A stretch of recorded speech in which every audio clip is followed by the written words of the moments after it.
What is going on, everybody? Crypto Clay finally tapping in. I'm pretty much just gonna make these videos whenever I feel like it and about whatever I want. You guys let me know if you want me to talk about anything specific, and I'll try to get into that for you. Let's do a market recap here. We got Bitcoin at $17,029. We got Ethereum at $1,264. We got XRP still floating around about 39 cents. We got Doge at 10 cents, Cardano 32 cents. Shiba still floating way down there. How many zeros we got? We got 1, 2, 3, 5. We got 5 zeros right now. It had 4 for a long time, so we're down in a good hole with Shiba. We got Avalanche $13.63. Cosmos $10.33. We got XLM Stellar. We got at 8.7 cents. We got Algo 23 cents. Man, I love Algo. I'm jonesing on Algo. I'm jonesing on Quant. We got Quant at $1. I wish $126. We got VeChain at just below 1 cent. I do not have any VeChain, but it is one I watch. I feel like I missed it early on, but it could have a lot of room to grow, just like a lot of these. We got HBAR just below 5 cents. I love HBAR. Yeah, so we have that dip. I'm still 50-50. Did we hit bottom after we learned of the FTX insolvency? Is more the contagion going to spread, or are we going to see something else collapse? Word on the street is it's miners at FTX and Alameda Research invested a lot of money into some Bitcoin miners, and that they're going to go insolvent. But it's all healthy to me. It's all part of the ebb and flow of this juvenile asset class, and I'm not afraid. It literally doesn't mean anything to me. Like, I just keep my ear to the market, my ear to the news, my ear to Reddit, my ear to what people are saying on Twitter. And that's really all I can do, because my main strategy is long-term dollar cost averaging. And guess what? I'm still up after all I've been investing for so long, and not that long. I wouldn't even consider myself an OG in this market, right? There's people who have been in here longer than me. Not many, though. I feel like the bulk of people who are still in here are visionaries and who are seeing this market long term. And basically, anybody who's still hanging out right now has diamond hands. And so that's why I don't think necessarily that this market can go too much lower. Do I still think 9,600 is on the horizon? Possibly, especially if we see some miners go down, or some of the other contagion from FTX spread. Definitely. And the reason I say 9,600, because some fibs line up at 10,500, right? Let's actually look at that. Okay, let's look at that here. So right now we are just tapping the 0.618, and I'm pretty sure we're going to get a heavy rejection, and it's going to send us down to the 0.786 on the fib, right? Which is 11,578. Will we get that little dip to 9,600? I don't know. The fib does not show that. At least this, right? Doesn't mean it won't happen. The reason I say it is because all this is a joke to me. These algorithms and these bots trading and all this, to me, is set up. And maybe I should turn this cowboy, this Stetson hat, this pioneer hat, this Wild West hat into a tinfoil hat. Maybe I should turn it into a tinfoil hat sometime. Okay, but I think it's all heavily manipulated. Let's leave it at that in a nutshell. And so we hit 69,000. What would be the opposite of that if we were going to go low? 9,600, just as a joke, just to do the reciprocal 6996, right? We know how numerology and astrology connects to this market, so I would laugh if it bounces off 9,600. But the fib to me shows more like 10,500, 11,500 in that range. If we are going to get a rejection off the 0.618 in this particular fib retracement that I have set up, pulled from the low.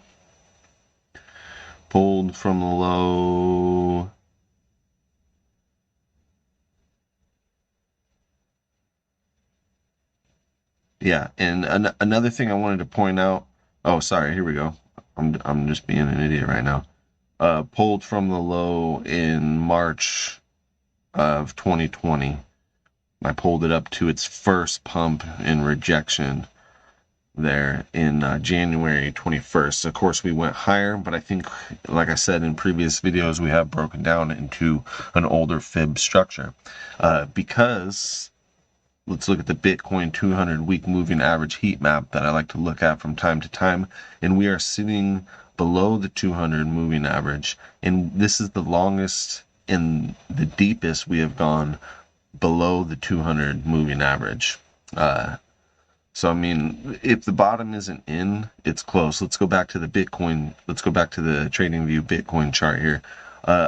Down here, I have an indicator pulled up. It's the Bitcoin NVT/NVTS indicator. And you know how I like to go off the NVT. It's one of my favorite indicators. And we did have a bottom recently where we dipped below the 90 on the NVT. Okay, and as if you can see, I don't know if you can see this on your screen. I'll try to scoot it over. There we go. Every time it dips down here and turns green, it's signaled the bottom, okay, and it doesn't do it very often, not anymore anyways. And then we can go look at the wood bull chart, which is more of a macro view. Of course, we can zoom in. So if we look here at the Bitcoin NVTS, I do almost feel like we could get a rejection at this mid range where it likes to reject in the chart. I don't know if you can see it. I'm not a TA expert, but I do like to go off the NVT signal because I do believe it indicates bottoms and tops for sure. And this is the lowest we've been in the NVT, also as well as the Bitcoin 200 week moving average. Okay. Now, let's talk about Ripple XRP. So, luckily that lawsuit's ending soon. Let's look at this headline from Reuters. Ripple SEC make final bid for a quick win in the XRP lawsuit. Okay, so Ripple argued in its brief that the SEC was seeking a ruling that XRP was an investment contract, but without any contract, without any investors' rights, and without any issuer obligations. So Ripple is saying that the SEC has yet to prove that buying XRP is an investment contract. And I remember when I started buying XRP in 2017, I remember going to the website and it said specifically on there that buying XRP is not an investment contract with Ripple and it's not owning shares of Ripple. And that actually was attractive to me because I heard those rumors and I was turned off. I was like, oh, I'm not really into that. I'm about decentralization and global networks that are free for people to develop on, and that's what I thought was cool, especially early on. And so when I heard that rumor, it turned me off. And so I was like, well, let me investigate it for myself, because I'm not just going to believe anything face value. And I remember it said directly on the website, this is not an investment in Ripple, and that I was like, cool, I don't have to worry about it being a security. And so I started purchasing XRP. And so it's crazy to me that the SEC, well, at least it's crazy if you look at it for face value.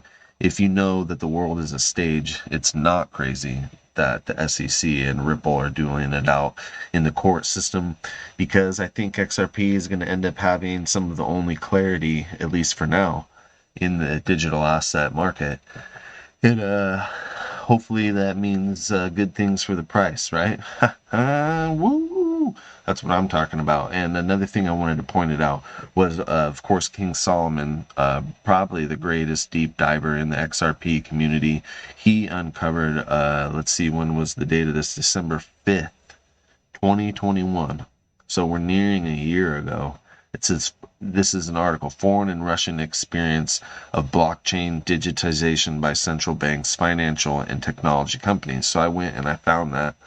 I found that article, or sorry, I found that abstract about the Russian banks piloting Ripple XRP for cross-border payments. And that's exactly what this is about. And I went in and I read about it in this document, and they mention XRP, Ripple directly being used for everything that we've talked about before.